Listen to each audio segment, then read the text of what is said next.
Lump sum investment strategy, how to deploy large investment wisely.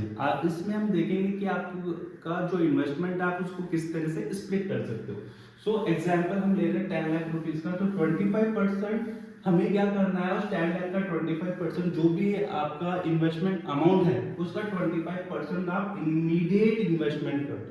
आपका 25% let's say 2.5 lakh rupees 10 lakh का आपको immediately invest करना है। किस जगह इन्वेस्ट करना है, आप लंप सम में इन्वेस्ट कर सकते हो, आप गोल्ड परचेज कर सकते हो, सिल्वर परचेज कर सकते हो उस पर्टिकुलर ड्यूरेशन और टाइम के अकॉर्डिंग।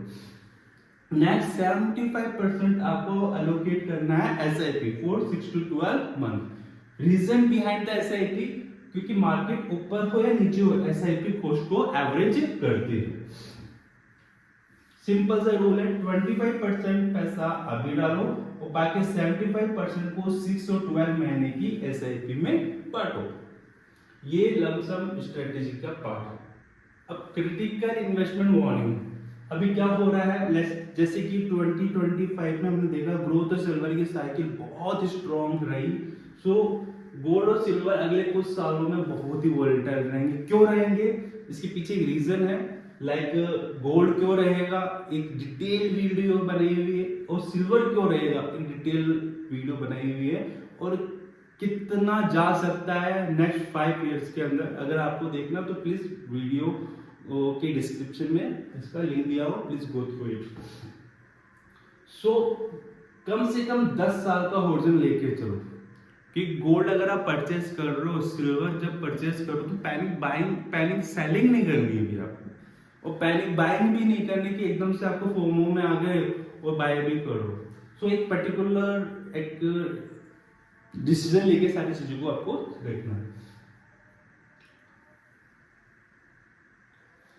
नेक्स्ट है, if you need money with in 3 year, अगर 3 साल में आपको पैसा चाहिए तो इक्विटी में आपको इन्वेस्ट नहीं करना, ओनली डेब्ट फंड और एफडी के अंदर, बिकॉज शॉर्ट टर्म में इक्विटी बहुत ही डेंजरस होती है। सिल्वर के बारे में डिस्कस कर लिया, इक्विटी के अगर आपके गोल 3 ईयर का है तो आपको इक्विटी नहीं करनी है, और डेब्ट ऑफ फंड के अंदर नहीं देखना है। स्मॉल और मिड टर्म अगले 3 साल में करेक्शन देंगे कि अगर आपको लॉन्ग टर्म होरिजन है तो आप स्मॉल और मिड कैप्स के अंदर जा सकते हो। अगर घबराहट में बेचोगे तो लॉस होगा, और अगर SIP चलते रहोगे तो बेस्ट बाइंग अपॉर्चुनिटी आपको मिलती रहेगी।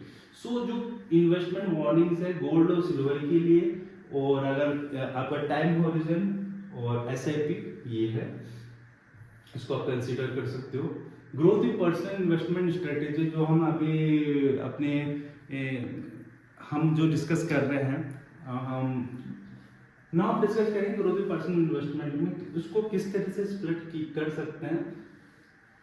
अभी हम देख रहे हैं यूएस मार्केट बहुत बूम कर रहा है, तो कुछ अमाउंट हम यूएस मार्केट या आउट ऑफ इंडिया मार्केट के अंदर भी स्प्लिट कर सकते हैं। 40% हम एलोकेट कर सकते हैं इंडिया मार्केट के अंदर, जिसके अंदर लार्ज कैप रखेंगे 50%, मिड कैप 25% और स्मॉल कैप 25%, 10% क्रिप्टो के अंदर भी आप इन्वेस्ट कर सकते हो। 7 to 10% गोल्ड के अंदर, लाइक ऐसे वाई डिजिटल गोल्ड SIP कर सकते हो। रेस्ट प्राइवेट आप इन्वेस्टमेंट कर सकते हो। तो जो पूरा साइकिल है उसको आप इस तरह से स्प्लिट कर सकते हो। Now investment principle for success in 2026, जैसे कि हमने देखा कि नॉर्मल होने वाला नहीं है बिल्कुल। बहुत सारी मार्केटिंग जो टूल्स और टेक्निक्स को ध्यान से रखना पड़ेगा, बिकॉज सारी चीज़ें ऑलरेडी हाई है। So investment is very important. So अपना रिस्क प्रोफाइल चुनो, एलोकेशन फॉलो करो, SIP कंटिन्यू रखो, प्रैक्टिस प्लस प्रोसेस रखो, because investing is equal to patience plus process. आपका पेशेंस और आपको प्रोसेस को ही हम क्या बोल सकते हैं, आपकी इन्वेस्टिंग। वही आपको आपके डिजायर्ड गोल को पहुंचाने में हेल्प करेगी।